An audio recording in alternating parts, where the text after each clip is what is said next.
Olá, seja bem-vindo ao Nexo Urbano Podcast. Estamos aqui hoje no nosso episódio de retomada, né, gente? Porque esse projeto, ele começa um pouquinho antes ali dos catastróficos eventos que atingiram o nosso estado aqui do Rio Grande do Sul no mês de maio. Nós tivemos 3 episódios e tivemos um problema de descontinuidade por conta disso, né? O nosso estúdio aqui dos nossos parceiros do Fórmula Digital, inclusive, ficou inacessível porque o prédio ficou com 1,70 m de água aqui no centro de Porto Alegre. Então, tudo isso fez com que a gente interrompesse brevemente esse projeto, mas estamos retomando agora e retomando num episódio que a gente com certeza vai ter muito carinho por ele, porque é uma pessoa que, desde o início da concepção do podcast, nós queríamos trazer esse convidado. O convidado de hoje é Fabiano Feltrin. Depois ele vai falar um pouquinho mais sobre ele, mas é prefeito de Farroupilha, uma cidade aqui do Rio Grande do Sul.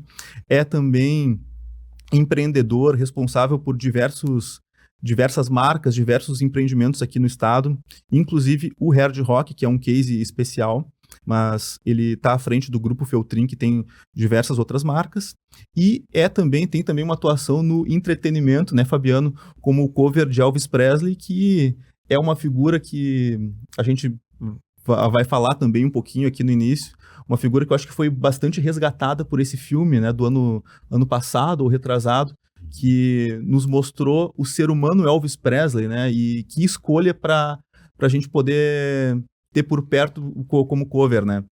Então, já vou desde logo passar a palavra aqui para a Emília também, para ela dar continuidade, e seguimos depois com o papo aqui com o nosso querido Fabiano. Então, boa tarde. Feliz, né, por essa retomada. A gente queria muito esse episódio em específico. O Fabiano era uma pessoa que a gente tinha pensado desde o início do projeto, quando a gente fez assim, alguns apontamentos sobre pessoas que a gente podia considerar, convidar para vir. O Fabiano era uma pessoa que a gente queria muito que viesse, principalmente por esse DNA do nosso projeto, né, que fala muito sobre essas interseções entre o que é privado e o que é público, né? Então, o Fabiano tem esse lado prefeito e tem esse lado empresário também, de um grupo gigante, né, aqui do estado. E é um prazer te receber, Fabiano. Muito obrigada por ter aceitado. E feliz que esse episódio de retomada é contigo. O prazer é todo meu. Eu estou muito feliz de estar aqui. E eu costumo dizer que eu deixo as portas abertas sempre para os convites que eu recebo. E, às vezes, despretensiosamente, a gente cria laços inimagináveis, porque tudo na vida é relacionamento. E aí, olha só, galera, encontrei com o Pedro em 2022, no Google, nos Estados Unidos. E também a Emília é filha de uma grande amiga minha, da Margarete, lá de Caxias, que eu admiro demais. Ela tem feito uma luta enorme para um monte de questões, para o desenvolvimento da Serra Gaúcha.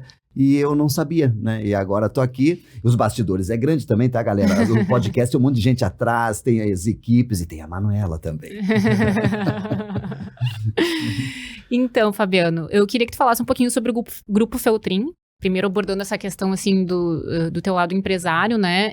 A gente sabe que são 20 CNPJs em 14 marcas. 14 marcas, perdão, eu já tinha dobrado, viu? Só já tô vendo lá na frente. Mas queria que tu falasse um pouquinho sobre esse teu trabalho como empresário, o que é o Grupo Feltrin, quais os negócios que vocês têm no grupo. Tá bem. Primeiro, desmistificar, né, galera? Porque todo mundo inicia muito pequeno.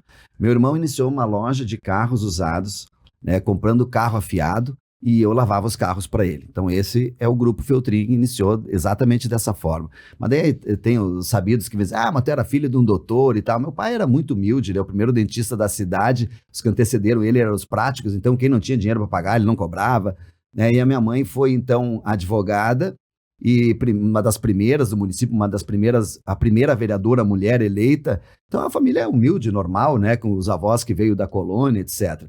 E depois a gente foi, então, crescendo, trabalhando, criamos uma imobiliária numa cidade do interior, que é a cidade onde a gente nasceu. Posteriormente, então, a gente arriscou colocando concessionárias Ford, depois a gente ampliou para construtora, para empresas de empreendimentos imobiliários, loteamentos, etc. E a gente foi avançando, até que, em algum momento, em 2007, a gente vendeu as concessionárias Ford, nós tínhamos em diversas cidades da Serra Gaúcha, e tinha caminhões também. E a partir daí, então, a gente fez a diversificação, que é um dos grupos econômicos familiares de maior diversificação. Assim, a gente vai do hambúrguer à tecnologia digital, né? E entre outros empreendimentos. Como eu disse, de 20 CNPJs em 14 marcas.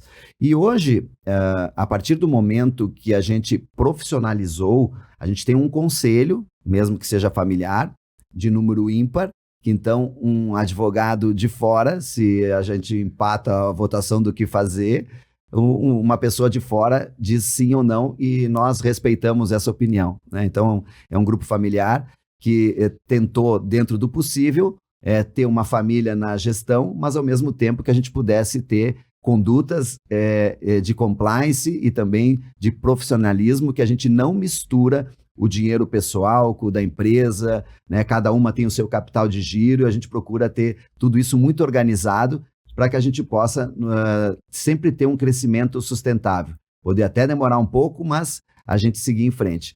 E, por incrível que pareça, parece um grande empreendedorismo, né? Arriscado, inclusive, mas não, nós somos uma empresa extremamente conservadora que a gente passa a semana inteira dizendo não. Então, por vezes parece, né, que tem muita coisa, mas a gente, mesmo com tudo isso, a gente é muito criterioso.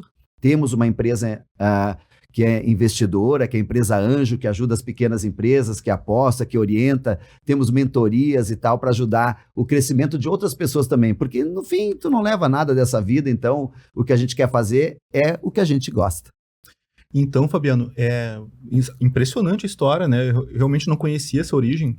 Muito legal. Eu acho que, inclusive, cabe um episódio depois para a gente explorar detalhadamente cada passo a passo do grupo, né? Mas vocês têm uma marca hoje que está no guarda-chuva do grupo, que é o Hard Rock Café. Hard Rock Café. Eu tenho a impressão de que essa marca, eu sou fã dela, né? E eu tenho a impressão que essa marca, ela não vai para qualquer lugar. Eu tenho a impressão que precisa haver um projeto por trás para que o Hard Rock aceite estar em uma cidade, para participar, estar até em um país. E o Hard Rock, ele chega em que ano aqui em Gramado? Foi ali por 2018, né? Isso. 18. Isso. Então, assim, a primeira pergunta que eu queria te falar, essa minha impressão está correta? Existiu uma dificuldade? Vocês tiveram que lutar para trazer o Hard Rock? Ou você simplesmente bastou fazer uma proposta? Como é que foi assim, a trazer o Hard Rock para o Rio Grande do Sul, primeiro em Gramado e depois expandir para Porto Alegre? Eu acho que se tu fez a pergunta, não sei se tu sabia ou de qualquer forma eu não vou conseguir explicar o nível de dificuldade. Porque a companhia, sem dúvida, é uma das maiores marcas do mundo. Para vocês terem uma ideia, Emília e Pedro e todos que nos assistem, o Hard Rock, pelo segundo ano consecutivo, é a empresa mais bem administrada dos Estados Unidos. E ela é dos índios. Ela é de um grupo Seminoles, que são proprietários de grandes cassinos, né? Eles compraram o Hard Rock Café, o Hard Rock Hotel, o Hard Rock, as Rock Shop, que são as lojas, né? Em 2007. Com isso, eles acabaram, então, profissionalizando o que já era uma marca muito potente e amada pelo mundo inteiro. Presente em muitos e muitos países, né? Com muitas unidades de cafés, cassinos e hotéis. E em um determinado momento, então, eles dividiram, colocaram um CEO para os cafés, um CEO para os hotéis, um CEO para os cassinos, um CEO para a Rock Shop, que são as lojas, e um CEO para as arenas de shows. Então, ela é um conglomerado gigantesco. Para a gente trazer o empreendimento, na época existia uma unidade no Brasil, que era Curitiba. A ideia da companhia, né, quando a gente foi, para as pessoas entenderem, então, o Hard Rock Café é uma franquia, né? A de Gramado, então, é da família Feltrin e família Michaelsen. E para a gente poder tentar trazer esse empreendimento, eles queriam São Paulo, Rio de Janeiro, né? Claro. Porque está presente Sim. em grandes cidades. Ele né? tem uma identidade cosmopolita, né? O Hard Rock, ele tá presente em cidades que têm uma atratividade turística. Total. Então eu imagino que não é qualquer cidade, não é qualquer projeto urbano que contempla um Hard Rock, que a rede... Não sei se a rede tem esse olhar assim, tá bom, mas de que cidade são essas pessoas que estão querendo trazer a nossa marca, né? Sim, são cidades turísticas, grandes capitais mundiais, né? Então, a dificuldade para trazer para Gramado era evidente. A primeira pergunta deles, quantos mil habitantes tem? Aí tu dizer 37.500 na época, né? Era realmente desafiador, né? Quase que o cara te tirar o cafezinho. Sim. Daí ele faz a segunda pergunta, que é bastante estratégica. Tem aeroporto? Não, tá a 100 quilômetros, né, 80, sei lá. Mas, né, tu começa, quando eles vêm com a história de Rio de Janeiro e São Paulo, já tinha aberto no Rio de Janeiro e fechou. Então Sim. a gente disse, olha, nós estamos apresentando aqui um projeto que tem o segundo maior destino turístico do Brasil, é o turismo de inverno.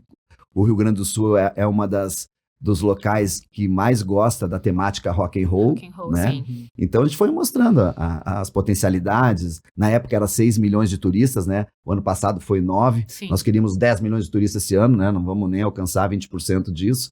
E também, quando a gente se deparou com o investimento, era algo assim impagável. Payback inimaginável, né? Mas a gente queria colocar. E aí eles fizeram, então, eles disseram, galera, vocês vão quebrar.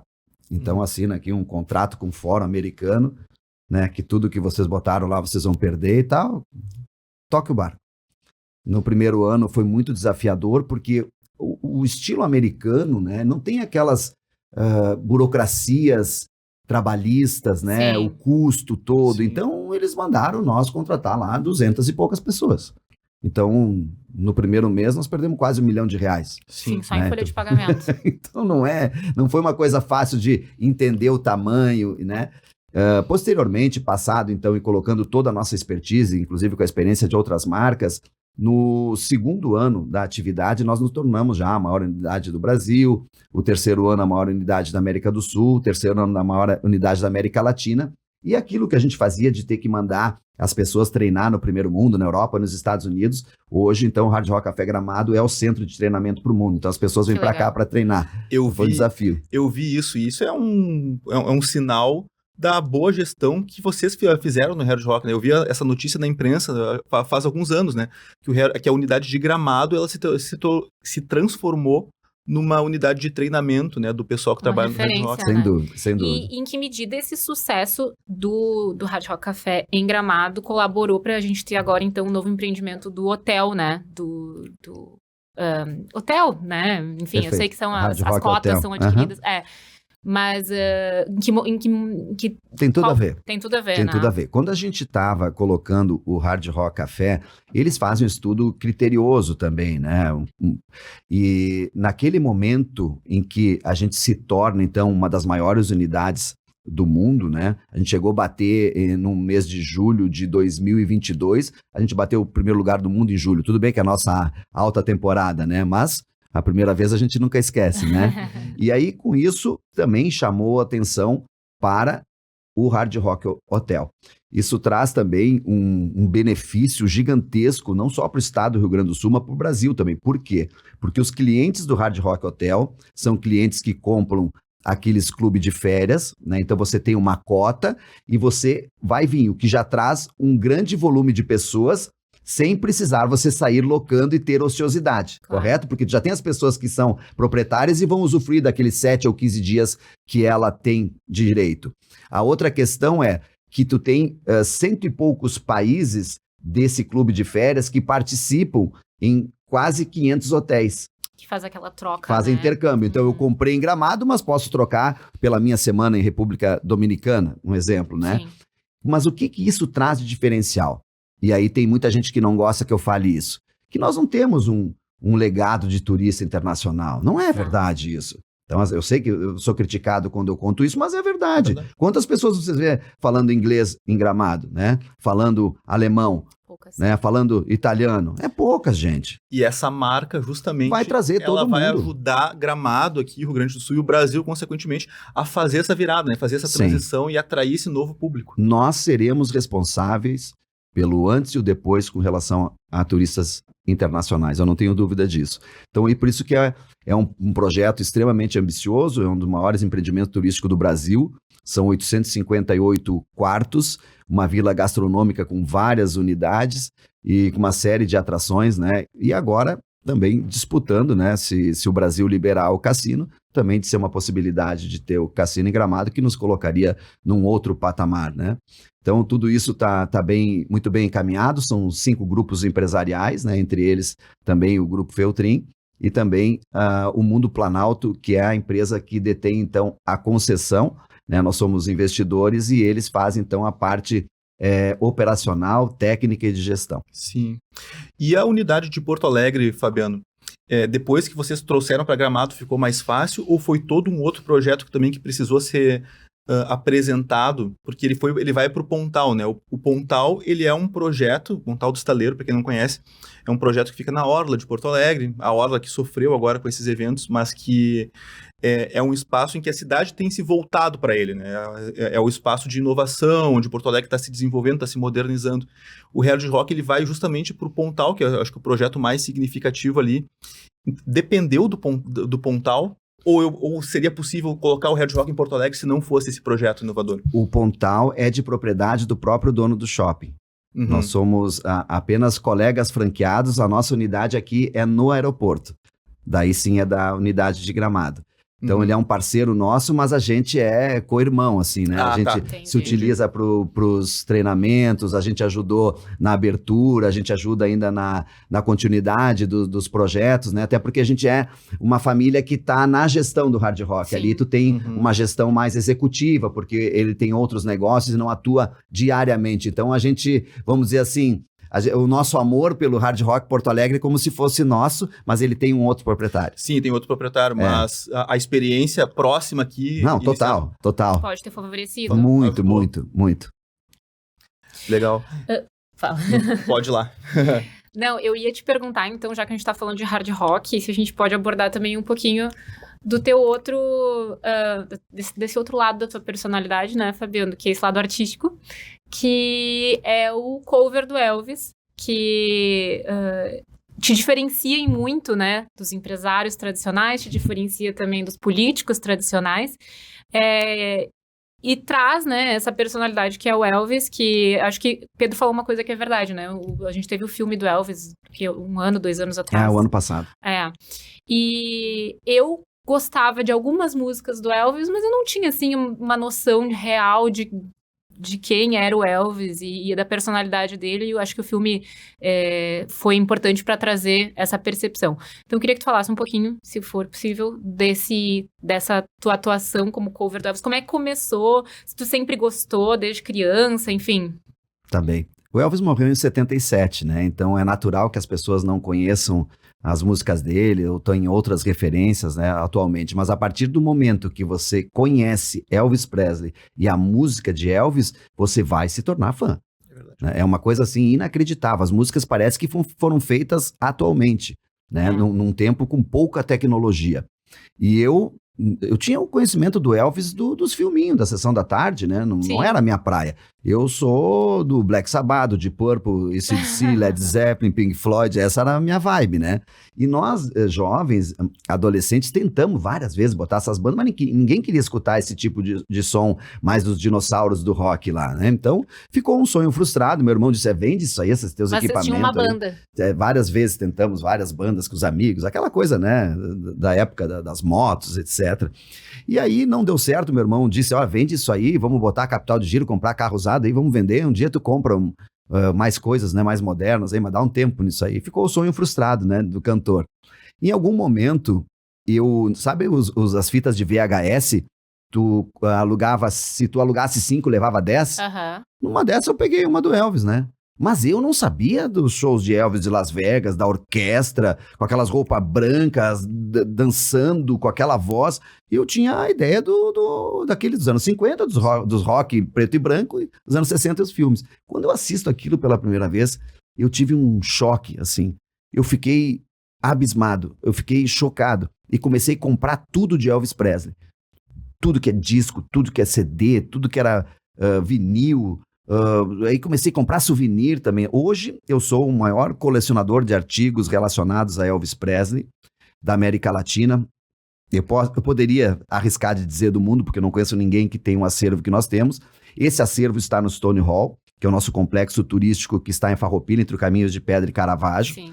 As pessoas já ficam perguntando quanto custa para entrar, porque tem um monte de coisa, né? A Vale dos Dinossauros, a Villa Country, tem fast food, tem restaurante, não custa nada para entrar, tu só paga o que tu consome. Tá, mas o Museu do Elvis é também gratuito. Ali conta a história do Elvis desde que ele nasceu até o último dia, num cronograma, numa cenografia extraordinária. todos os filmes, Eu não sabia disso. os trajes dos anos 70, a história de Las Vegas, tudo que tem, inclusive todo o cenário da morte dele. Então, é muito bacana, é muito maravilhoso, mas como eu comecei a cantar? Eu fui convidado, então, depois que todo mundo viu que eu estava fã de Elvis e que eu só escutava Elvis, né? Deixei de escutar o Ozzy Osbourne, né? Que é o meu grande ídolo. E aí, eles me convidaram para uma festa temática, vai lá e compra uma fantasia e canta uma música lá para nós. Tudo bem, né? Vamos cantar uma lá, então. Só que uma semana antes, 1.000 ingressos vendidos, a banda, o principal cantor que tocava Elvis, ele não se vestia, mas ele cantava, um amigo nosso de infância, ele disse, cara, eu tenho uma pescaria, eu não me dei conta, eu não vou poder ir. Daí essa banda que ia tocar, porque a banda ia tocar várias horas, mas tinha uma participação de Elvis. Ele disse, cara, faz um show aí, faz um show inteiro de Elvis. Mas em uma semana, então a gente conseguiu ensaiar 6 canções. Quando eu subo no palco, aquela galera muito louca lá, e terminei as 6 canções, eles não deixavam embora, era pedido bis, nós só tinha aquelas 6 canções. E aí o que eu fiz? Aí que vale também um pouco da genialidade. Olhei pra galera e disse, repete. Repeti umas 6, e aí a galera não se ligou, pediram mais de novo, não conseguia, então eu cantei 18 canções. Só que 6 só que 6 3 músicas. cada um. Isso aí. Naquele mesmo final de semana, um superintendente do Banco do Brasil estava lá e disse assim, cara, eu vou pagar a banda que nós contratamos para sábado que vem e eu quero que vocês toquem lá para nós. Eu não vou abrir mão de mostrar isso pro pessoal. Eu vou pagar o cara lá e vou contratar vocês. Então, naquela semana, nós ensaiamos mais 6. Então, fui 12. Então, de lá para cá, eu nunca mais parei. Foram 20 anos, mais de 1.500 apresentações no Brasil e no mundo. Nossa. E ganhei um prêmio como um contrato com o Hard Rock, daí me trouxe também junto com o Mika para trazer o Hard Rock. E o Bob's, por exemplo, que é uma franquia que a gente tem da Serra, eu fui convidado para fazer o show dos 65 anos da marca no Rio de Janeiro, conheci a marca e trouxe também. Então tudo é relacionamentos, por isso que eu conto isso, sabe? O Elvis me abre muitas portas, sou contratado por muitas empresas, muitos municípios, associações, e isso me trouxe um nível de relacionamento que poucas pessoas no mundo têm, de tantos amigos que eu tenho por conta do Elvis. Isso é muito, mas muito interessante, né? Essa interseção entre a tua atuação nessa esfera do entretenimento, né? Com o empreendedorismo, né? Tu diria, assim, por exemplo, que não fosse o Elvis na tua vida, teria havido o Bob's e Hard Rock no Grupo Feltrin? Não teria havido o Stonewall, não teria havido outras empresas de tecnologia, outras empresas relacionadas também a negócios, a tanta coisa, sabe? É impossível, porque, na verdade, o Elvis, ele tem um carinho pelas pessoas, mas a partir do momento que você vai lá e faz o entretenimento para uma empresa, para um município, tu cria laços, tu cria amizade, né? Claro. Então, te traz confiança. A gente montou, por exemplo, esse grupo do hotel, dentro de um desses grupos de investidores, tem 10 investidores dentro de uma dessas empresas que a gente trouxe através do Elvis. Meus clientes, meus amigos. Então o Elvis te apresentou muitas possibilidades de negócio. Abriu As próprias missões técnicas, né? Eu estava falando pro Pedro que quanta coisa a gente trouxe por essas viagens técnicas por exterior, para tu saber o que está acontecendo no primeiro mundo, né? Então isso realmente é muito bom. Agora, tu tem um momento de profissionalização, Claro. né? Meus trajes são feitos pelo mesmo alfaiate que fazia pro próprio Elvis, leva um ano e meio para ficar pronto, custa caríssimo. Ainda tá vivo, então, o alfaiate do Elvis. Ainda assim, ainda é uma empresa, né, com a mesma certificação. E a outra questão é que você tem que ter uma banda profissional também, né? Então a gente, do início lá da trajetória da brincadeira, a gente profissionalizou com músicos profissionais, me acompanha uma grande orquestra, com um maestro, com naipes de sopro, violino, violoncelo, piano, ou seja, é um negócio realmente de primeiro mundo. Fantástico. O Elvis, eu vou te dizer assim, eu nasci em 91, então 77 ele faleceu, né? Foi 14 anos depois da morte do Elvis. E acho que na adolescência foi quando eu comecei a ter mais contato com a figura Elvis, só que chegou pra mim uma figura mais caricata do Elvis. Pra mim também, eu ia dizer Aquele isso. Elvis vestido com aquelas roupas que eram cafonas, né? Claro. Principalmente da fase de Las Vegas depois. Então, chegou pra mim não o Elvis Presley, chegou uma caricatura do Elvis Presley. De modo que em algum momento da minha vida eu não entendia por que da idolatria para uma figura. Parecia que fazia mais sentido se referir aos Beatles, por exemplo, como reis do rock, que é o Elvis. Claro. E aí veio esse filme. E esse filme, eu acho que ele teve muito mérito em mostrar a potência do Elvis Presley, o que o Elvis Presley foi, o tamanho dele na cultura, o tamanho dele como precursor do rock mesmo, o papel dele na luta contra o preconceito, né? Isso, formidável. Um cantor branco, né, que cantava músicas de negros. Inspirado totalmente no jazz, nos blues de um estado e na música sulista, gospel. Preconceituoso. Então, aquele início do Elvis Presley ali, eu vi um vídeo do Regis Tadeu, um crítico, não sei se tu conhece, ele fala, olha, no momento que o Elvis Presley sobe num palco e começa a cantar e fazer aquelas danças que eram identificadas com os negros, ele muda profundamente a cultura pop ocidental. É muito revolucionário, né? É um comportamento muito diferente. Eu acho que eu tenho essa mesma perspectiva que o Pedro. Para mim, o Elvis foi apresentado sempre com essa versão mais caricata, né? Do final da carreira dele, quando ele já estava acima do peso, né? E aí a gente conheceu um pouco desse início, e principalmente dessa característica revolucionária, né? Disruptiva dele, com um padrão que até então tinha esperado dos cantores brancos, né? Do estado do sul dos Estados Unidos. Realmente, para mim, também foi impactante essa diferença de perspectiva que eu tinha.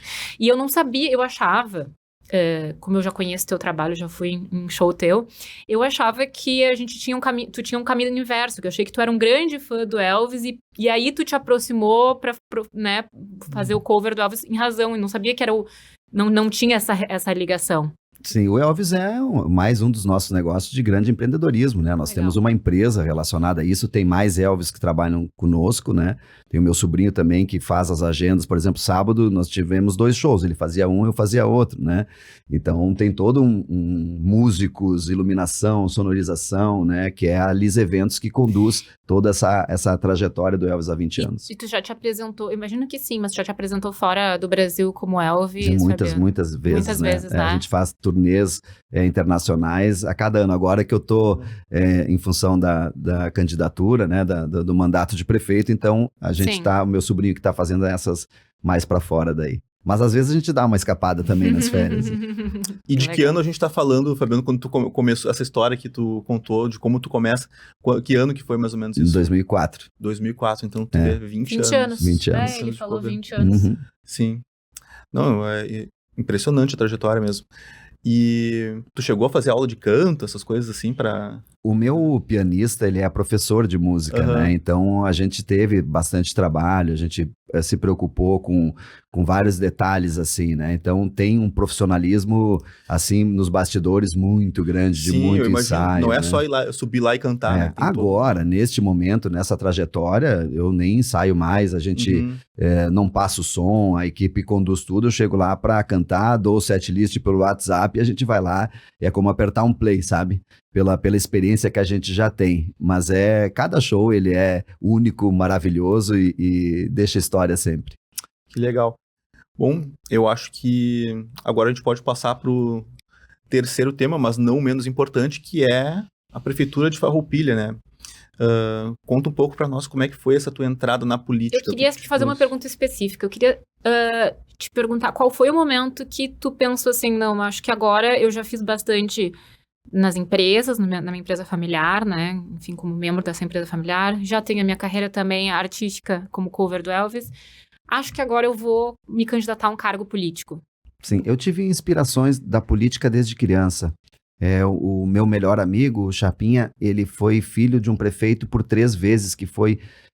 não é porque ele é meu amigo ou porque era o pai dele, mas ele foi um prefeito lendário no município onde eu nasci, em Farroupilha, que era o Avelino Majone.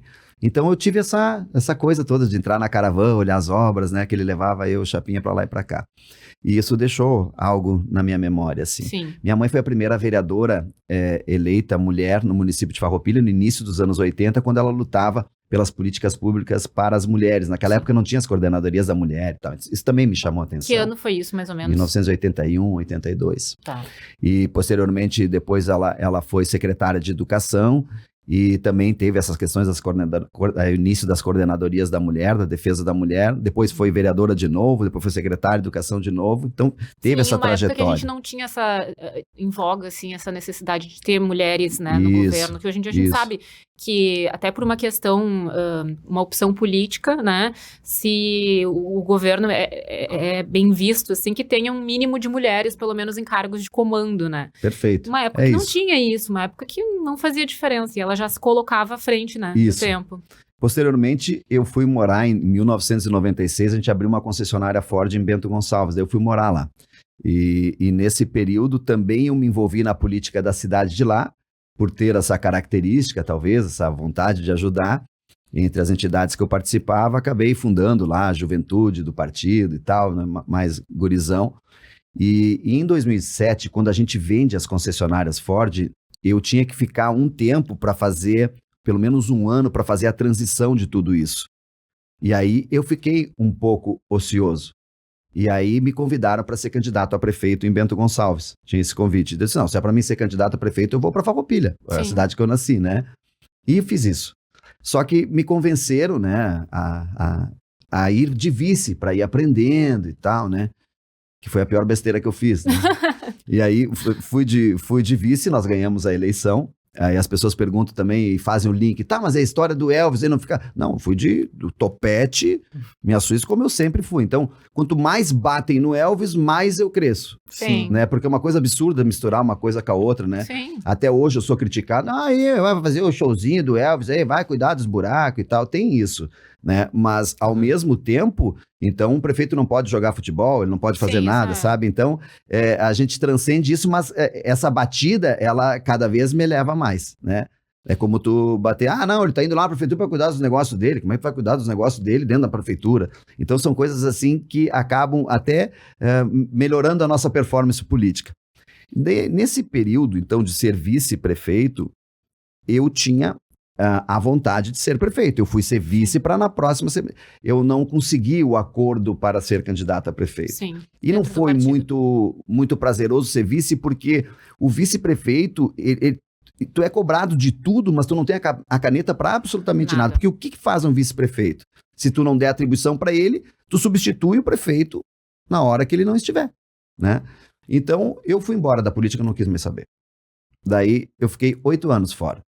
Aí a cidade demandou de novo, né? Quando a gente colocava as pesquisas e via a chance, né, real de vitória e aquele apelo da sociedade civil organizada, nós tivemos um impeachment em Farroupilha, estava uma confusão, e aí eu fui, né? E a gente foi com um propósito totalmente diferente do que se faz na política hoje, que era o enxugamento da máquina pública.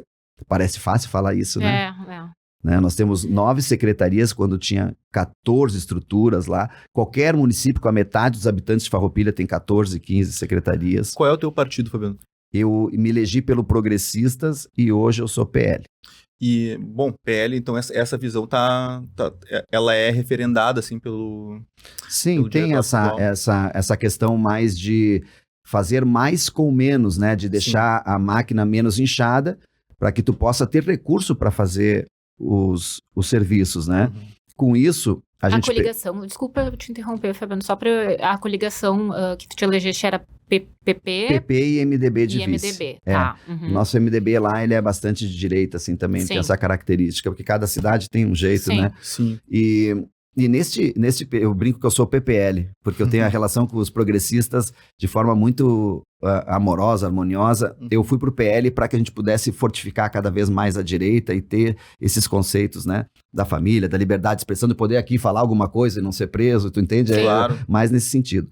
Aí, quando a gente fez o enxugamento da máquina pública e criou o primeiro modelo de compliance do Rio Grande do Sul, não tem reunião sozinho, você não atende o fornecedor sozinho, a gente remete as nossas licitações, aquelas que são maiores e são mais importantes para o observatório social, governa com a sociedade civil organizada, pergunta para eles se vamos fazer isso, ou vamos fazer aquilo, qual a avenida que nós vamos asfaltar antes. Então a gente fez essa governança muito legal, assim. E o que é mais bonito é de colocar novas lideranças. Eu fiz uma virada de chave, colocar pessoas que não eram da política com aptidões para as suas pastas. Sim. Isso não é fácil fazer, porque eles não estavam lá com a bandeirinha na campanha.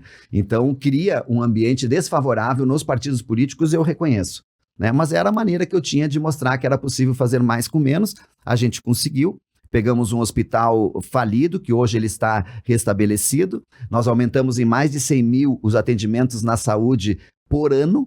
Nossa. Né? Criamos um modelo onde tem uma central de saúde que tem médico especialista, a pessoa chega lá, ela é diagnosticada, se é uma especialidade, tem o médico, porque geralmente não tem o médico no posto de saúde, Sim. tem o médico especialista, te dá a receita e tu sai com o remédio, tudo de graça e sem muito aqui tu voltar outros dias e tal. Então foi muito bom, demandas represadas de cirurgias desde 2017, bom, enfim, dobramos o número de vagas de ensino infantil e o maior volume de obras da história. Então, missão cumprida, meu irmão. É possível fazer mais? É possível alguém da empresarial se envolver? Sim, deve, está aprovado. Então, muito obrigado. Um abraço para todo mundo. Não, fantástico isso que tu tá falando, porque até para mostrar, assim, isso também é o objetivo nosso aqui com esse podcast, a profundidade desse tipo de interseção, né? Porque muitas vezes as pessoas têm uma compreensão um pouquinho mais superficial, até vulgar, sobre um empresário resolver participar da política. Tu introduziu compliance. Sim. Compliance é uma técnica moderníssima de gestão. Pedro, e a desburocratização. Nós estamos entre os 30 municípios de melhor políticas públicas. Tu abre uma empresa até 10 minutos. Transformamos 80 e poucas leis em uma.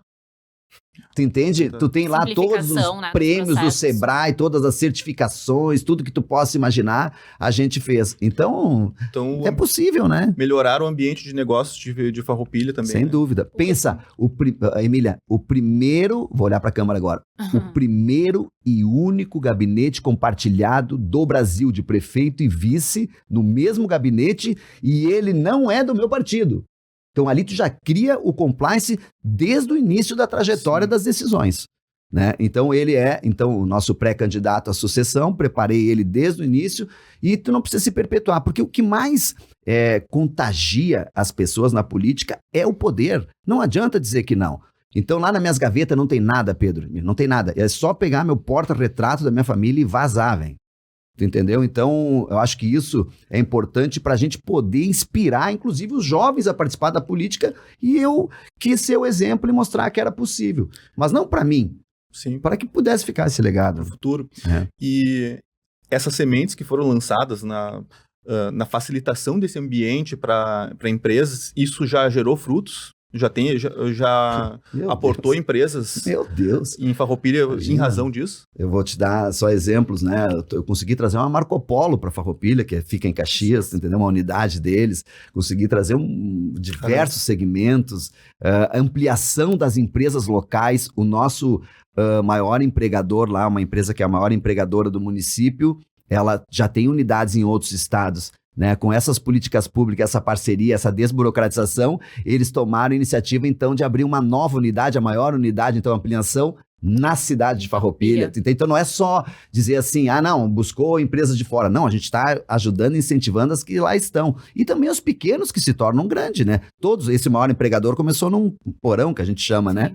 Então, apoiar todo tipo de empresa, micro, pequena, média ou grande, faz parte dessa trajetória, né? Os parques inclusivos, pensa, só tinha um em São Paulo, gente. O que é um parque inclusivo? Para as pessoas que têm alguma síndrome, nós temos 3, né? O síndrome de Down ou autismo, porque hoje o autismo ele é muito relevante, né? E tem vários níveis de diagnóstico, né? Então a gente tem isso, a gente tem um Largo Carlos Fetter lá, que é a coisa mais linda, nem Gramado não tem aquilo lá, não estou comparando nada, Gramado merece todos os nossos 5 estrelinhas, né? Mas estou falando que são ambientes no centro da cidade que estavam abandonados, se transformou em locais maravilhosos para visitar. E outra, as agências, né? Farroupilha hoje é vendida por as grandes agências do país. Então, tudo é parceria, tudo é amizade, relacionamento, que eu fui fazer um show para essa grande marca que é a CVC. Sim. A gente tem uma hoje em dia, e eu falo porque eu sou de Caxias, né? Na verdade, eu sabia que eu nasci em Farroupilha. Mas Ai, eu que sempre morei maravilha. mas a minha mãe... Tu lembra se era hospital Cibele? No Cibele. No Cibele? Nasci no Que nem eu. Eu nasci no Cibele, mas assim, porque o médico da minha mãe tava lá, então ela foi lá, Perfeito. até lá me teve e voltou pra Caxias. Eu não Ai, cheguei que a morar. maravilha. Mas a minha avó é de Farroupilha, minha mãe é Dois de Farroupilha. não tem não tem Minha família toda é de Farroupilha. Nasceu lá. E hoje, a gente, durante algum tempo, a gente tinha essa percepção de que Farroupilha não estava incluída nessas rotas que a gente tem e que são reconhecidas nacionalmente, né? A rota dos vinhedos, né? Esses caminhos turísticos que a gente tem na Serra. E hoje a gente já vê que Farroupilha está cada vez mais olhando para esse lado também. Então eu já sei, assim, semana passada mesmo me falaram, alguém aqui de Porto Alegre puxou o telefone, tu já viu esse restaurante aqui em Farroupilha, que é o máximo que a gente quer ir para Farroupilha, só para ir nesse restaurante, que é muito legal. E aí a gente vê uma cidade que tá tendo esse olhar, né, mais cuidadoso para se inserir também dentro de um contexto maior, que é a Serra Gaúcha, né, com um papel mais importante, assim, mais relevante, né, então deixa de ser só uma cidade industriária, né, Claro. e já se coloca também nesse outro lugar. Até pela localização geográfica. Então, nós temos o Turismo da Fé, que é a maior Caravaggio. romaria, né, do sul do Brasil. Nós temos diversos shoppings de centro de compras que você pode comprar. Então, a moda, porque não é mais a moda de inverno, a gente vende de tudo lá, né? As grandes grifes, né? Não quero citar o nome, mas as grandes Sim. grifes de malhas, né? E também nós temos agora os roteiros, né, coloniais, que estão cadastrados no Ministério do Turismo, já são vendidos. Nós temos uma cascata do Salto Ventoso, nós temos as praças e parques que foram revitalizados. Se alguém conheceu o Parque dos Pinheiros, ele fica encantado, assim, Meus pais casaram lá nos Parques dos Pinheiros. Uhum. Então, é maravilhoso, a gente revitalizou tudo isso. Então, tem muitas coisas, muitas atrações turísticas e nós dobramos, então, as receitas advindas do turismo, que você faz a conta ali pelos hotéis, né, por essa questão dos tributos que vem, e isso está gerando uma nova performance, uma nova economia daquilo que realmente a gente não se utilizava. Não estou dizendo que iniciou por mim, mas vem a Claro. passos, né, e a gente vem focando nisso. E nós queremos, o nosso sonho é ser a cidade referência do ciclismo. Eu estou fazendo a segunda maior ciclovia do Rio Grande do Sul, com aproximadamente 9 quilômetros, que liga Farroupilha a Garibaldi Barbosa. Então, esse turista, ele tem um ticket médio mais alto do mundo, eles vêm em grupo ou vêm em famílias, né? Eles se hospedam, gastam. Então, a gente está trabalhando várias rotas de Caravaggio, essa questão também que vai para Barbosa e Garibaldi, pela VRS 813, entre outros assuntos aí. É muita coisa, né? Tu falou do Salto Ventoso, eu vi que teve um problema lá, né? Agora com as cheias, já reabriu o Salto Ventoso, como é que tá? Nós temos uma área territorial maior que Bento Gonçalves, 560 quilômetros de estrada de chão. Então, o nosso interior foi muito prejudicado, para não dizer devastado.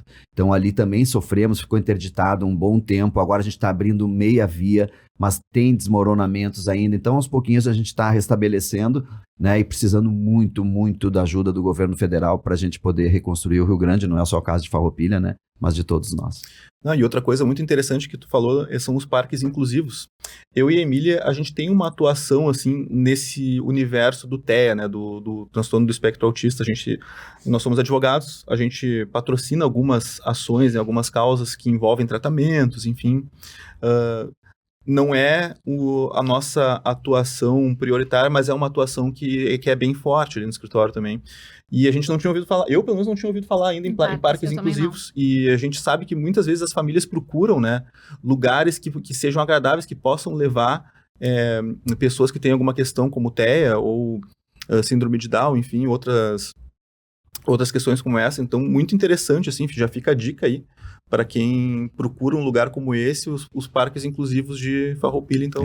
Nós temos uma escola lá chamada Amafa, que ela, então, cuida, né, e tem o turno para os autistas, para as famílias, e nós, dado o crescimento que é desesperador, nós dobramos, né, a capacidade, Sim. Fizemos outro turno, e é desafiador, tá? Porque a grande maioria dos municípios não tem esse serviço. Eles estão junto nas escolas, né, e municipais, e precisa ter esse investimento em todo o Brasil. A gente foi a Brasília buscar as melhores práticas, voltamos para casa dizendo, nós estamos acima, né, do que tem na própria capital federal. Então, é um assunto que precisa debater, tá? Exato, e esse assunto ele precisa de muita atuação do poder público, porque é uma preocupação. Eu sei porque eu convivo até pessoalmente com isso. O meu cunhado, né, o irmão da minha esposa, ele tem autismo nível 3, ele tem todos os comprometimentos, assim, mais clássicos do autismo, e por causa disso convivo também com outras famílias que têm, né, filhos autistas.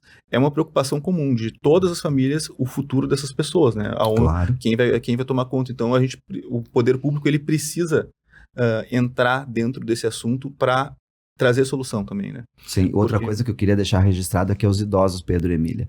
Porque também nós estamos ficando mais velhos, graças a Deus, mas não tem políticas públicas. Então a gente criou lá o Centro de Idosos, ou seja, as pessoas em vulnerabilidade, ou que está em demência, ou alguma questão que inclusive os familiares ou parentes... Difícil dizer isso, mas às vezes tiram até a própria renda, né, da aposentadoria da Sim. pessoa, ou é mal administrado. Então Sim. a gente fez um local. Tem fisioterapeuta, tem psicóloga, tem joguinhos, né? Tem o lanche. Então, eles passam o dia lá com acolhimento, com carinho, que também é outro assunto que a gente vai ter que abordar no futuro, porque não tem no Brasil políticas públicas. Então, tem que criar emendas, verbas para a gente sustentar essa questão dos idosos, porque às vezes tu pode ficar idoso e não ter mais parente, e daí? Exatamente, né? Ou não te querem, e o que é pior, né? Não, a gente sabe o custo disso, né? A gente sabe a demanda desse segmento da população e está em franca ascensão, né? A tendência da população é o envelhecimento, principalmente aqui no Rio Grande do Sul. Isso. Fabiana, eu vou te fazer uma pergunta agora, já que a gente estava falando sobre a falta de investimento do governo federal, enfim, a gente sabe, né? Enfim, que está nas mídias aí.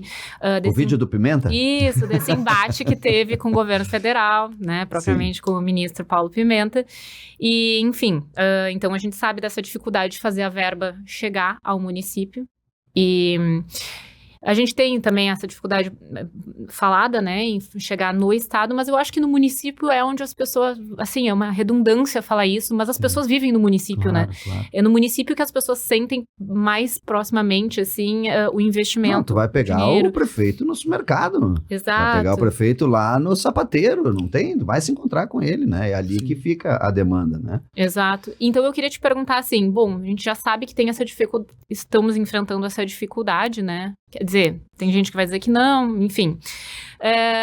Em que medida tu, enquanto empresário e enquanto político, consegue ver alguma forma de essa aproximação entre público e privado poder contribuir agora, principalmente com a reconstrução dos nossos municípios num cenário em que a gente está hoje em dia, né? Assim, a gente Sim. sabe, que nem a gente estava conversando antes ali, tem municípios que sim, que a gente sabe que tem um ambiente mais propício para esse tipo de investimento do setor privado, mais organizado, talvez. E tem municípios que, às vezes, falta um pouco de iniciativa, né? Da iniciativa, por parte da iniciativa privada, em dizer, não, olha, vamos entrar junto aqui, porque senão o município não vai sair dessa e tudo mais. Queria que tu falasse um pouquinho sobre isso e se é possível a gente ver algum tipo de reconstrução num cenário daqui a, sei lá, né, de médio e longo prazo, contando com a participação da iniciativa privada.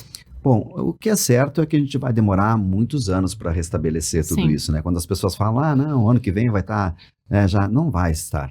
Né? São muitos anos. Ontem me pediram, quando que tu vai deixar as estradas boas, né? Já fica bom ali, agosto, setembro, já vai estar tudo? Não, gente, só se vocês querem que eu minta, vai muitos anos. Somente no nosso interior lá é milhões e milhões. Né? Hoje a gente sabe que 60 e poucos % dos tributos fica lá na União, 20 e poucos % aqui no estado e menos de 15 nos municípios. Então, a gente não tem recurso para isso. Ou vem dinheiro do governo federal, ou ninguém vai conseguir, nem com a iniciativa privada, nem com as parcerias, não tem como, vai ter que vir. O episódio com o vídeo do Pimenta é que um dia antes tinha um outro vídeo eu alertando das situações que estavam acontecendo e já sabíamos que estaríamos aqui neste momento 2 meses depois falando as Sim. mesmas coisas, eu já sabia, né, não sou mais inteligente do que ninguém, mas era notório que isso ia acontecer. Né, e vieram aqui fazer um monte de politicagem, fizeram quase que uma intervenção, né, botando uma pessoa aqui como se nós não tivéssemos governador, né, então tudo bem. Mas o que importa é que nesse projeto todo deles é só politicagem. Porque um dia antes ele liga para os meus colaboradores lá, as pessoas do meu gabinete, dizendo, tira aquele vídeo, sabe? Aquela pressão. Daí, quando ele me liga no outro dia, por isso que eu estava revoltado. Sim. Eu sou muito brabo, eu acho que eu fui até a menos do que a da vontade que eu tinha de falar para ele. Então, nós nos encontramos recentemente e tal, e aí é só olhar no olho dele, né? E aí, Pimenta? né? Esses dias nós tivemos em Bento Gonçalves uma reunião com os prefeitos, eles dizendo lá qual eram os projetos lá. E disse, olha, esse teu botão aí do start aí não tem. Não tem. Então, assim, ó, é muito difícil, gente. Vai ter que vir. Olha, eu sou sincero para vocês. Vai ter que vir. Porque senão os municípios pensam. Uma reestimativa de ICMS muito menor. Muito menor, sim. Tá? Pensa só o município de Farroupilha. 34 milhões a menos, digamos. Mais os 40, 50 para restabelecimento. Tá, não vamos fazer o restabelecimento, vamos deixar tudo ruim. Tá, mas pagar as contas tem que pagar, né? Sim. Senão não vou fazer saúde, não vou fazer educação, também vai sobrar para a União. Ou a União salva o Rio Grande, ou o Rio Grande quebra o Brasil. Sim. Entendeu? Então vai vir. De alguma forma vai ter que vir. Nem que busque um dinheiro do exterior. Mas tem que partir do governo federal. Não tem, Emília, parceria público-privada que vá restabelecer tanta coisa que tem para fazer. Nós fomos, numa maneira mais trágica possível, a maior catástrofe da história do Rio Grande do Sul e que afetou o Brasil. Não tem que vir dinheiro do governo federal. A minha hipótese, que eu não sei se é ingênuo ou não, mas a minha hipótese é que vai vir, só que a gente não vai escapar do cálculo político que vai vir, que vai acompanhar toda essa história. Né? Sim, porque você já tem critérios. Por exemplo, vocês concordam comigo que todo o Rio Grande do Sul foi afetado? Sim. Por que um município tem uma regra que um pode pegar o FGTS, o outro não? Por que uma empresa de determinados municípios do Rio Grande do Sul tem um juro menor ou maior do que o outro? Gente, eu estou no meio de Bento Gonçalves e Caxias do Sul. Nós somos lindeiros, a gente nem sabe onde é que é as divisas. Né? E ter regras diferentes para pessoas que trabalham aqui e moram no outro e vice-versa, sabe? Tá tudo errado. Né? Então tem que ter um critério justo, acolhedor, para esse momento que a gente mais precisa. E está demorando muito. Vocês sabem quantas demissões estão ocorrendo porque as empresas não têm acesso a crédito? Já estavam endividadas da pandemia. Sim. Né? Uhum. Aí, quando tenta dar a volta, tem que vir carência, juro baixo e poder chegar a esses recursos antes que não dê mais tempo. Já foram 2 folhas de pagamento, Pedro. 2. A gente está correndo um risco sério, então, disso... Já está acontecendo, Pedro. Eu não quero citar um município, tá? Uhum. Mas um município pequeno já no Rio Grande do Sul já teve 2.000 demissões em 2 meses. Não, a minha hipótese era que o governo não ia ter coragem de não fazer esse repasse. Né? Eu também tinha essa... Eu achava que... Tinha essa talvez um pouco Fica à ingênuo, vontade né? para nos esclarecer se isso é A revolta realidade. é muito grande, tá? Porque no momento em que tudo isso, né, que vinha aquelas visitas e tal, Pois é. a mídia toda, a grande mídia, né, que não precisa citar quem é, todo mundo dizendo, olha aí, isso aí. E agora, gente, cadê os jornalistas que apoiavam tudo isso? Sim, isso que passaram 2 meses, Sim, nem 2 né? o William Bonner voltou pro estúdio. Gente, assim, ó, e não vamos longe, tem aqui no estado também, eu mando ponto de interrogação, né? E aí? Sim. Tudo bem. É que não tem dinheiro, por mais que a gente tenha uma iniciativa privada que queira participar, queira ajudar, não tem dinheiro Não da tem iniciativa dinheiro que chegue. privada que pague essa reconstrução, né? É que assim, ó, Emília e Pedro, vamos lá. Pô, cara, se tu acabou de falar que tu era tão feliz no Progressista, por que tu foi no PL? Pra mostrar que o PL fez o botão, o Bolsonaro fez o botão pra te fazer os auxílios na época da pandemia. É por isso. Desburocratizar e mandar o dinheiro. Depois, nós, prefeitos, temos o Tribunal de Contas para prestar contas, nós temos todos o regramento, nós sabemos como fazer. Entende? Então, Sim. é entregar para o prefeito resolver o problema imediato. Né? Colocar de volta a percepção que eu posso continuar investindo em saúde e educação, porque eu agora, com esse rombo, eu vou parar de contratar serviço, eu vou parar de contratar a compra de cirurgia, eu vou parar de contratar, de botar mais aluno na escola. É muito grave, gente. Tu tem que me dar a dica agora, senão não fecha, Ana. Esse é o ano, Pedro e Emília, que os prefeitos têm que fechar as contas, não pode ficar negativo. Sim. É a entrega do mandato. Sim, basicamente não tem saída, né? Porque tem a manutenção de todos os serviços essenciais, tem a reconstrução e tem também aquilo que a gente estava falando antes. Tem que ter prevenção também, porque a gente não sabe se por exemplo, setembro, agosto, outubro, são meses historicamente bastante chuvosos aqui no nosso estado. A gente não sabe se daqui a pouco não vem uma coisa parecida em setembro, em outubro, ou em março do ano que vem. Então tem que ter uma prevenção também. A gente não pode passar por tudo isso de novo. Sim, Não na dimensão que foi, né? Não, e aqui, ó, nos solidarizar também com todo o povo gaúcho e com o governo Eduardo Leite. Ele não é da mesma ideologia política que eu, mas eu o defendo. Tem que anistiar dívidas, não vão conseguir pagar, Emília, tu entende? Nós não vamos conseguir pagar, não adianta postergar e ficar jogando para frente, porque nós vamos ter um próximo governador. E ele vai sofrer. E ele vai ter que pagar, né? Exato. É nós, o povo, não é o Eduardo, é ajudar o Estado. Né? É verdade. Bom, Tem muitos assuntos ainda. Tem um aqui que eu gostaria de abordar. 2, a gente tá com ali 6 minutos, talvez só dê para abordar um, mas eu quero te perguntar sobre a mentoria. O que é o Fabiano Feltrin Mentoring? Que tipo de serviço tu presta? Eu acho que esse é o projeto um dos mais lindos que a gente tem, porque quando a gente foi colocar as marcas, Emília, ninguém abria para nós, Pedro. Tu ia lá dizer, como é que é para botar essa marca, né, de fast food? Ninguém te deixa entrar, ninguém conta os segredos. Eu vejo isso como uma caixa preta, também sempre vi. Nossa, eu conto tudo. Então, quando eu conto tudo. Quando eu faço o Mentoring Day, que eu levo toda a galera, a gente vai não vai em todas as empresas, porque é impossível você fazer isso num dia. Mas a gente, então, passa nas principais empresas, conta os grandes segredos das marcas nacionais e internacionais, porque não está proibido.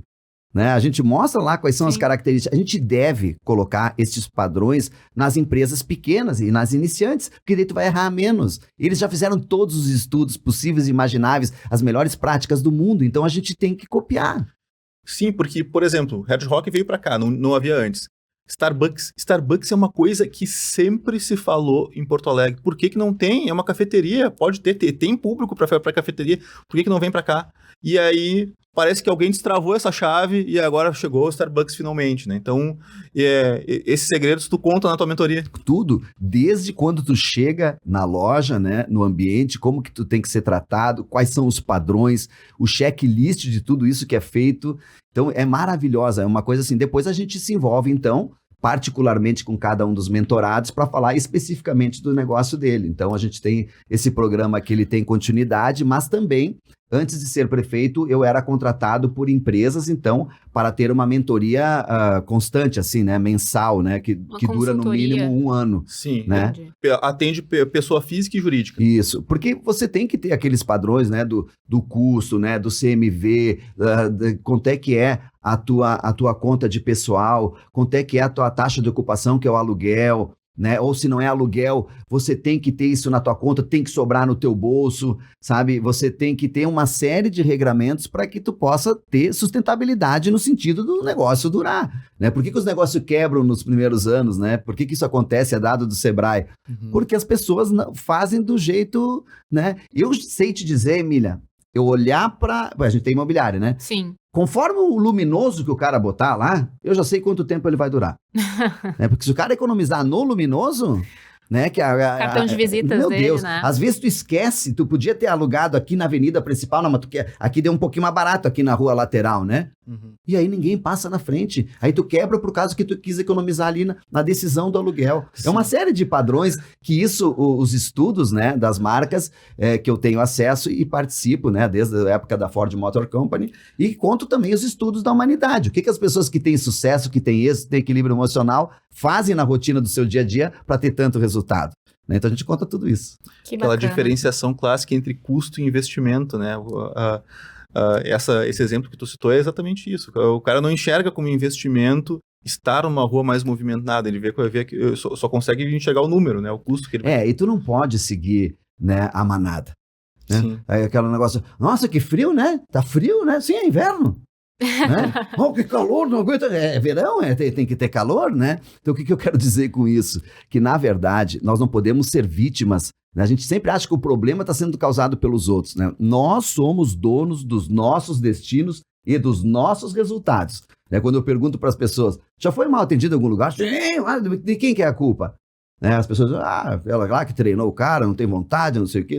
A culpa é tua, que maneira tu chegou na pessoa para ser mal atendida? Então tem uma série de coisas que a gente conta. E como é que é, por exemplo, se o ouvinte quiser te contratar, quero contratar a mentoria do Fabiano ou para minha empresa, ou para mim mesmo, pessoa física, como é que ele faz? Tem um processo de inscrição que abre não sei quantas vezes por ano, é a qualquer hora, como é que é O Mentoring Day a gente lança assim sistematicamente a cada prazo. E essas pessoas que entram em contato, então, individualmente, ou pelo site, ou pelo Grupo Feltrin, ou no meu, a gente, então, estuda o caso dele e tem, nesse período que eu estou de prefeito, a gente tem um encaminhamento com outras pessoas daí. Sim. Eu faço uma análise somente mais macro, assim. Entendi. Beleza. Acho que vai dar tempo de perguntar sobre um outro aqui, que eu também tinha visto. O Negócios Inteligentes, porque tu chegaste a mencionar que o Grupo Feltrin ele está presente desde o setor imobiliário ao hambúrguer, tem alguma coisa de tecnologia. Imagino que seja isso. que é o Negócios Inteligentes? Negócios inteligentes, ele é para ganhar dinheiro mesmo. Ali é uma empresa que ela é investidora anjo daquilo que ela acredita. Ela participa também de oportunidades, por exemplo, como leilão. Nós vamos de uma peça antiga para um museu a uma unidade nos Estados Unidos para te comprar para morar, né? Então, ela tem uma extensão muito grande e é, sem dúvida, a nossa principal empresa no sentido de... Apostar em ideias. E oportunidades para ganhar dinheiro. Ali está o segredo do Grupo Feltrin. Sim, e isso é uma das grandes dores do mercado, né? Que vocês estão... Muitas vezes a pessoa tem uma grande ideia e não faz a menor ideia não faz a menor ideia de como colocar isso no mundo, né? Como tirar isso do papel. Então... Por outro lado, Pedro, Emília e todos que estão nos vendo, as startups também têm isso, né? A pessoa acha que é uma boa ideia. Sim. Né? Também tem isso, né? Vocês aplicam uma metodologia para saber... Assim, ó, a pessoa chega lá na prefeitura e me diz assim, ó, tem um negócio para ti, né, que não tem nenhuma prefeitura. Pode ir embora. Se ninguém... Assim, mas você é tua cobaia, né? Não existe isso. Claro, na prefeitura existe ainda a questão legal, né? Sim. Mas eu tô dando um exemplo para simplificar. Tu vem lá, eu tenho uma ideia para ti, Feltrin, que tu vai explodir. Eu vou explodir? Eu não preciso explodir nada. Eu não preciso fazer nada. Se tu quiser, né? Tu acha que vai explodir, então bota teu dinheiro ali. Ah, mas não tenho. Ah, tudo bem. Também não. Exatamente. Não tem dinheiro sobrando.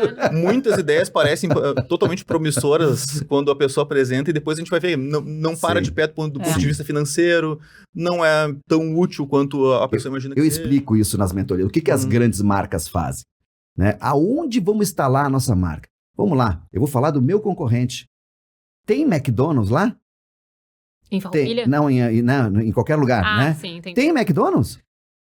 Eu tô falando do meu concorrente, sim, claro. Entendeu? Se tem McDonald's, vamos olhar. Se não tem McDonald's, vamos embora.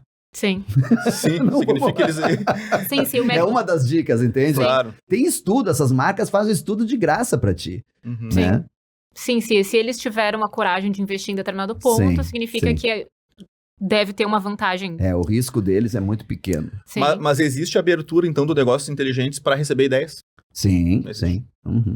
Beleza. Não, isso é uma dica de ouro aí, porque a gente sabe que nessa região tem muita gente desenvolvendo projetos de startups, né? Tem bastante coisa acontecendo e... eu fico tão feliz, sabe? Por exemplo, uns dias atrás, a gente entregou o certificado para 100 maiores empresas de Farroupilha e eu tenho que assinar todos esses certificados. Aí quando eu olhei uma que nós somos investidor anjo, assim, que a gente fomentou, eu fiquei, assim, realizado. É isso, né? Criou oportunidade de negócios, de empregos, de renda. Porque assim, né, pessoal, a gente fala muito em dinheiro, querer ganhar dinheiro, mas tu faz o quê com o dinheiro? Né? Tu compra uma casa na praia, vai sempre no mesmo lugar, daí tu não te oportuniza nem visitar outros lugares, entendeu? Então é uma questão assim de viver, ser feliz, né? E tu poder realizar os teus sonhos nas pequenas coisas, com as pessoas do teu entorno, não é o dinheiro que vai te fazer feliz, né? Pode reparar, as pessoas bem ricas assim, bem afortunadas ou bem famosas, né? Pensam quanto elas são isoladas e o quanto elas são tristes. Repara nisso, não é o dinheiro por si, é empreender para gerar oportunidades, né? Se o teu negócio, o teu produto vai melhorar a vida das pessoas de alguma forma, tu tá no caminho certo. Sim. Fabiano, eu fico feliz por essa entrevista. Eu fiquei muito, muito contente e eu descobri um lado teu que, claro, eu te conhecia de show, te conhecia do Instagram, da tua personalidade enquanto prefeito, empresário, mas eu vejo que tu é um cara muito curioso, me parece o termo adequado, assim, porque tu vê que tu transita desde da arte, da música, pro mundo dos negócios, e daí né, já teve revenda de carro, mercado imobiliário, esse mentoring day, negócios inteligentes, então, assim, impressionada mesmo, assim, com a tua capacidade de gerir tantos conhecimentos sobre tantas coisas, mas assim. É as equipes, Emília, né? Eu acho que o meu irmão é mais curioso que eu. Mas assim, a tua capacidade de conseguir dominar tantos termos, assim, em coisas tão diferentes, em áreas tão diferentes, é realmente impressionante. Buscar a excelência em cada frente que tu atua, né? Porque, como eu comentei antes, é tranquilo eu daqui a pouco querer fazer várias coisas, mas fazer bem feito é diferente, né? Isso que é o diferencial. Não, Sim, a organização de agenda também, sabe? Exato. Aquilo que você se comprometeu e vai com prazer. É que nem eu vim aqui focado para fazer a melhor entrevista do mundo para vocês, porque vocês me confiaram em mim. Claro. Então eu venho aqui para fazer isso, desprendido de todo e qualquer problema. Não estou aqui olhando o celular para ver o que está acontecendo e tal, não disperso. Eu estou aqui com vocês, com carinho ao público que está nos assistindo, entende? Com atenção. Porque as pessoas precisam disso. Quantas vezes tu tá falando com a pessoa tá aqui, olha pra cima, mas é pouco chato isso, gente. Larga o celular um pouco. Não, e a pessoa fala assim, não, tô te ouvindo, pode falar, tô te ouvindo. O importante é a pessoa se sentir ouvida, né? Eu tenho dito assim, ó, lá em casa, quando a gente chega, né, com a família, com a filha e tal, assim, ó, pode abandonar tudo aí. Podemos até assistir televisão. Agora, larguem o celular, né? Vai ter um momento ali e tal. Claro. Então, acho que isso é importante também. A gente tem uma característica de viver, né? Claro. E assim, e esses conhecimentos tão diferentes, assim, em várias áreas, e aí tu conseguir linkar isso também com a tua vida pública, enquanto agente público, enquanto prefeito, né? Que também é uma atividade burocrática, porque tu tem várias amarras ali enquanto prefeito, né? Eu imagino que assim, o prefeito... burocracia. Vamos fazer tal... não, mas então pra fazer isso a gente vai ter que licitar. Tá, então vamos licitar. Então tem que lançar o edital, tem que esperar o prazo, tem que fazer... Sabe? E assim, tu conseguir colocar tudo isso na tua vida. E assim, mais... Tu tens razão. Prefeito. A pessoa só pode chegar em mim, a equipe, quando ela já falou com o doutor Valdecir, que é o meu procurador. Claro. Então não vem aqui com uma ideia aqui pra nós ficar perdendo tempo, sabe? O tempo é tudo. O tempo é a tua vida. Se tem uma coisa que nós temos certeza que nós vamos morrer, né? Então, a gente precisa organizar isso de forma que tu possa objetivar aquilo que é possível fazer. Né? Isso é muito legal também. Por isso que a equipe é tão importante quanto, né, aquilo que você deseja. Ninguém faz nada sozinho. Sim, eu vou te fazer a última pergunta, então. Posso fazer a última pergunta? Com certeza, vai. Só porque eu sei que o Fabiano tá com o tempo corrido, tem que sair daqui para um outro compromisso. Não, por nós, a gente poderia ficar aqui várias... Porque né? Para ter a oportunidade de voltar. Claro, não, como o público tá vendo, é muito... A história é muito rica, né, em todas as frentes. Então, a gente teria inúmeros outros aspectos para abordar, mas eu vou te fazer uma pergunta, então. Fabiano, agora, então, se encerra o teu mandato de prefeito. Tu tens interesse ou tu pensa que, de alguma forma, tu vai continuar na vida política, né? Daí não mais como prefeito de Farroupilha, ou daqui a pouco um cargo no Legislativo, ou, enfim, União, não sei. O que tu pensa pra ti? Então, queria contar isso, que eu sou uma pessoa muito, muito espiritualizada. Eu fui criado dentro de uma família muito espírita. Espírita não é religião, tá? Né? Porque pensa que tu tem uma passagem aqui para te evoluir, para te melhorar. Mais um assunto que rende esse, não, né? Esse é para mim minha paixão. E eu, não sei, minha mãe, acho que eu tinha uma tia que era muito chata, que ela queria ensinar a Seixonoye. E aí minha mãe comprava os livros da Seixonoye e tudo para mim é positivo, não tem lado negativo, entende? Então eu sempre tiro, inclusive, mas a doença, assim, todo mundo vai ficar doente, todo mundo já teve doença na família, as pessoas chegam de se vitimizar, entende? Vamos olhar para frente. Então, eu saio do meu mandato, deixando o legado para o meu vice Jonas, e eu saio sem nenhuma perspectiva de absolutamente nada. Mas eu tenho certeza que alguma coisa vai acontecer, sabe? Então eu deixo, cara, vou voltar para os meus negócios, que é o meu, vamos dizer assim, da onde eu tiro os meus rendimentos, né, normal, as empresas, para poder colaborar com meu irmão, que ficou sozinho esses 4 anos. Mas eu tenho certeza que alguma coisa vai acontecer. O que, eu não sei. Mas eu acredito nele e ele vai dizer qual é a missão. E pode ser a mais dura que for. Se ele decidir, eu me entrego. Né? Eu sempre digo assim, quando eu cheguei na prefeitura, a primeira coisa que eu chamei todo mundo lá, que era de todas as religiões, fiz cada uma da oração do seu jeito, abri a Bíblia, deixo aberta, eu viro uma por dia, leio uma página, que é para a gente poder entender, né, que ali é uma missão, não é uma profissão. As pessoas confundem político com profissão. Sim. E a maioria é profissional. Isso. Mas que bom, então. Que bom que a gente tem essa perspectiva, né? Que tu não fecha as portas pra política, né? Principalmente por esse legado que tu deixou pra Farroupilha, né? Tantas conquistas que Farroupilha conseguiu nesse teu mandato. Então, a gente pode esperar uma atuação, assim, devotada também num eventual cargo futuro. Se ele porque eu sou contra a reeleição, Pedro. Podia, então, ser mais esticado, né? E daí você partir para eu outro, senão também tu fica refém, já começa a fazer aqueles conchavos para se reeleger. É que 4... mandato de legislativo. Tá, 2 vezes não tá bom? Os caras estão 5, 6, 7, 8 vezes deputado. Uma vida inteira, Meu Deus né? do céu. E daí o primeiro mandato vira só preparar terreno para reeleição, né? Qual a tua motivação num 3º mandato, num 4º mandato? Qual a tua motivação? Que ideia nova tu vai trazer? Exato. Exato. Mas isso cabe à população também. Né? É. Bom, fazendo um encerramento, então, eu acho que quero agradecer muito, primeiramente, quem nos acompanhou até aqui, quem viu todo o episódio, quem viu só os cortes também. Eu acho que esse episódio atingiu o nosso objetivo, que a gente tinha em mente com esse convidado desde o início, que é expor uma trajetória que é muito singular, uma trajetória multifacetada, uma trajetória que explora todos esses caminhos, né, do empreendedorismo, da vida pública, do entretenimento, que a gente descobriu que tem um significado muito maior do que o que a gente imaginava. Então, com certeza, assim, a gente já viu o Fabiano antes como uma pessoa ímpar, assim, por conta de todas essas atividades, e a gente sai desse episódio querendo novos episódios, né? E a gente espera poder te trazer aqui de novo para a gente, talvez, explorar mais detalhadamente, aprofundar cada um desses caminhos que tu, com certeza, tem muita coisa para passar, mas eu acho que espero que tenha sido tão enriquecedor para quem assistiu quanto foi para nós que estivemos presentes aqui nessa conversa. Eu gostaria de encerrar só convidando todos vocês a visitarem Farroupilha, visitarem a Serra Gaúcha. Farroupilha tem um interior lindo, não é só porque eu sou de lá, mas é porque realmente é uma cidade, a cidade em si e o interior principalmente enche os olhos, né? Tem uma paisagem rural, assim, muito bonita. E muito obrigada, Fabiano. Não sei se tu queres deixar tua mensagem final. Sim. Eu quero agradecer muito vocês, eu fiquei muito feliz também. A gente sempre acaba trocando ideias e vem novos desafios pela frente, mas as pessoas sempre me perguntam, né, como é que faz para ficar rico, para ganhar dinheiro, né? E eu sempre respondo, acerta isso com o teu parceiro, com a tua parceira. Porque se vocês não economizarem, não gastarem menos do que vocês arrecadam, nunca vai dar certo. Só que daí tem um segredo no meio disso tudo, não é o dinheiro, é tu ser feliz.